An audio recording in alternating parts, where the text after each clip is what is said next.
Peggy 18.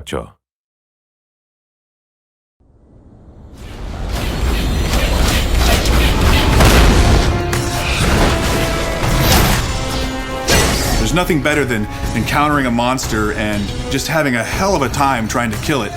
And you finally triumph and you have that sense of accomplishment. You know, there may be 10 ways to defeat this enemy. One way is the best, and you figuring that out is what makes that exciting.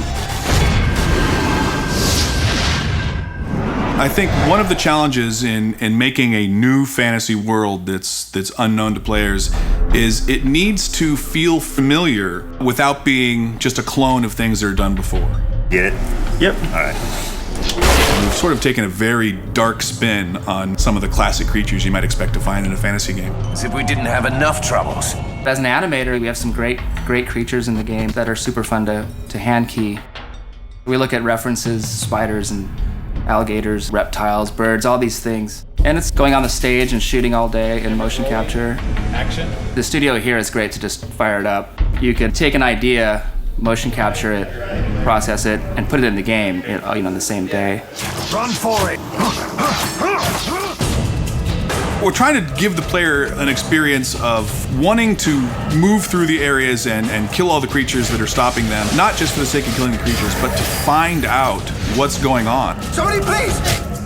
Help me! We have a core creature, which is the Wargar. Their race is kind of what was underneath this town. And somehow they got perverted. Something happened. They're kind of reptilian looking, and we kind of just try to creep them out a little bit, so you look at tarantulas and just get that kind of feel. Their deepest desire is to become like spiders. As you fight them, you start to see more and more strange variations on them, until eventually you come upon an infected.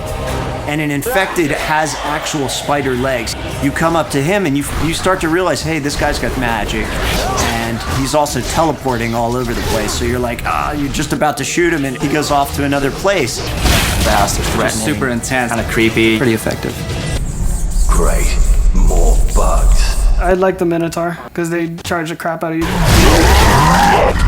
They're powerful figures. They have big chests and arms, but their heads are a little emaciated, and they have some twisted, vicious-looking horns. What we wanted out of a creature like this was something that was going to run and smash into things and just send the players flying if they weren't too careful.